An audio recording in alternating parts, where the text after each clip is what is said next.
Ladies and gentlemen, welcome to the Great Vocal Majority Podcast, your source for the conservative view on American politics and culture, and where the issues are discussed with goodwill, candor, and intelligence. And now, here's your host, Tony Cottaspati.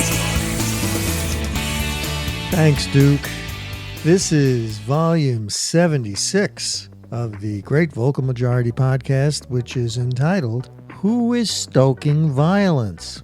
Is President Trump stoking violence and division? Or are some in the media taking Trump's statements, casting them in the most negative light possible to villainize him? The truth of the matter is, Trump does at times make insensitive comments, but never anything that's a call for violence. There are certain people, though, in the media, in both news and entertainment, who harbor such a deep hatred of President Trump, they're abusing their platforms to actually do what they claim Donald Trump is doing. The inconvenient truth here is that President Trump tweets or says what he says, usually just once, and then that's about it. But the media miscasts and amplifies his words, often changing what he said and then condemning him for something he never actually said. Here's a great example of that. When Trump referred to Vladimir Putin once, he called him a strong leader. Those were the words he used, strong leader. The media decided, well, we're going to change that. We're going to say, instead of saying he said strong, we're going to say he said great. Now, anybody who understands English knows that there's a big difference between saying somebody is strong versus saying somebody is great. Great is a value judgment. It's subjective. Strong is objective. Either you're strong or you're not. So it was pretty clear that they were changing entirely the meaning. All dictators are strong leaders, for example, but the word great, you're never going to use very much in relation to a dictator. Trump never actually said great, but I bet you can't find anybody on the left who knows that Trump only called Putin strong.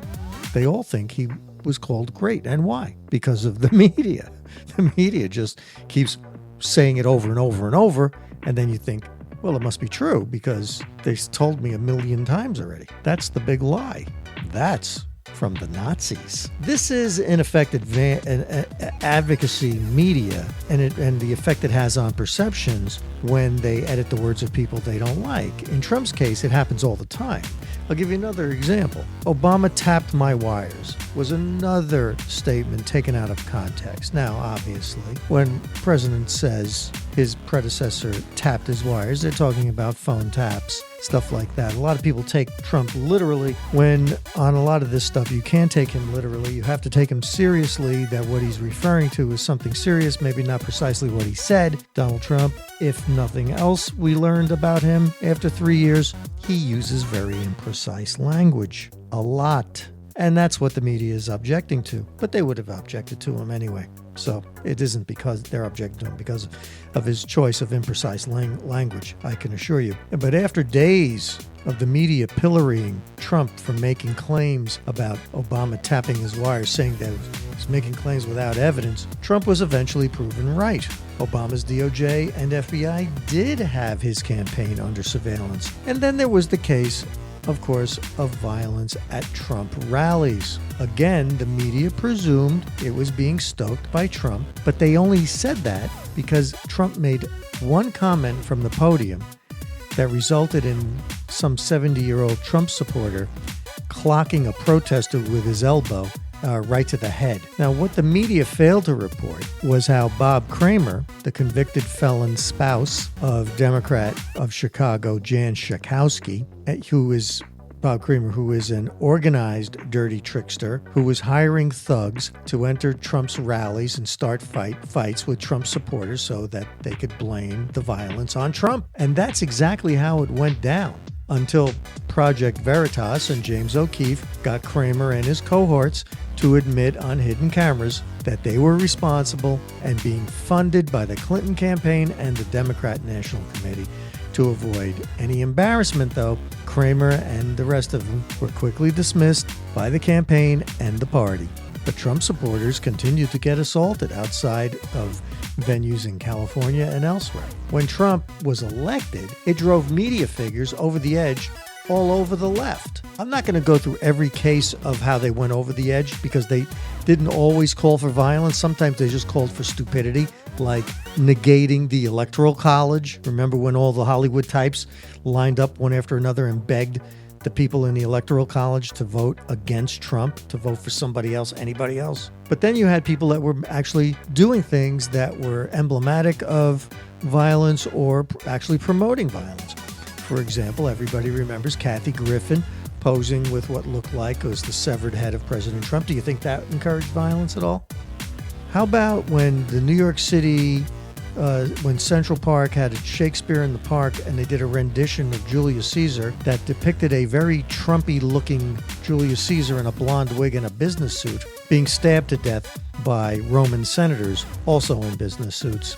Surely this was a leftist murder fantasy, but do you think it inspired no violence? Then there was Madonna, who thought a lot about blowing up the White House. Remember that? Rapper Snoop Dogg shot Trump, or a Trump lookalike actually, in one of his videos. Robert De Niro repeatedly in interview after interview and in venue after venue said he'd like to punch Donald Trump in the face, but he's not encouraging violence. David Simon, the creator of HBO's Wire, or The Wire, said that if Trump fired Mueller, he'd throw a brick at Trump's head. Well, Mueller was never fired, and Mueller came up with no charges anyway. So will David Simon still want to throw a brick or just throw a hissy fit? Maybe he wants to throw a brick at Robert Mueller's head.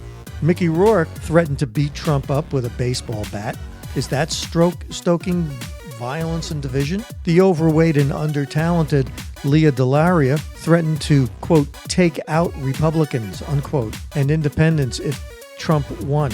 But given her considerable girth, it's unclear what Delaria meant by take out. Marilyn Manson also killed a Trump lookalike in one of his music videos. Rapper Everlast warned Trump that I will punch you in the effing face. Is that not a call for violence? Stephen Colbert depicted Trump's point man on immigration, Stephen Miller, with his head on a spike.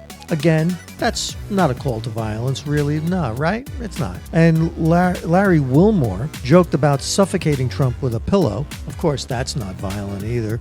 And Sarah Silverman called for the military to overthrow Trump. Apparently, when an election doesn't go her way, Sarah Silverman, she kind of likes the coup d'etat way of doing things. These are just some examples.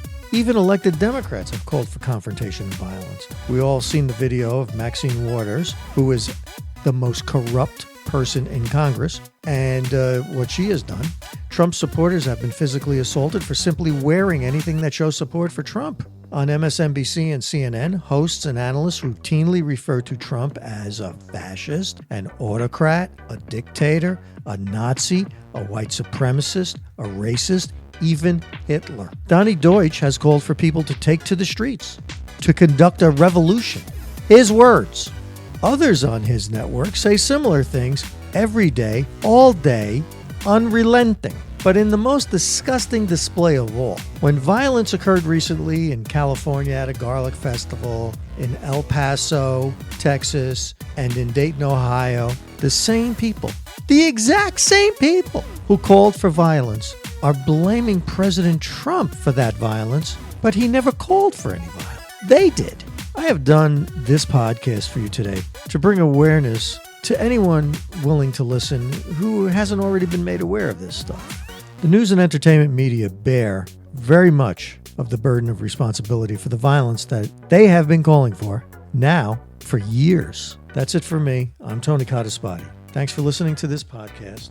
Please subscribe to the YouTube channel and subscribe to this podcast, and you'll get a note in your email whenever another one comes out. Thanks very much for listening. Take care.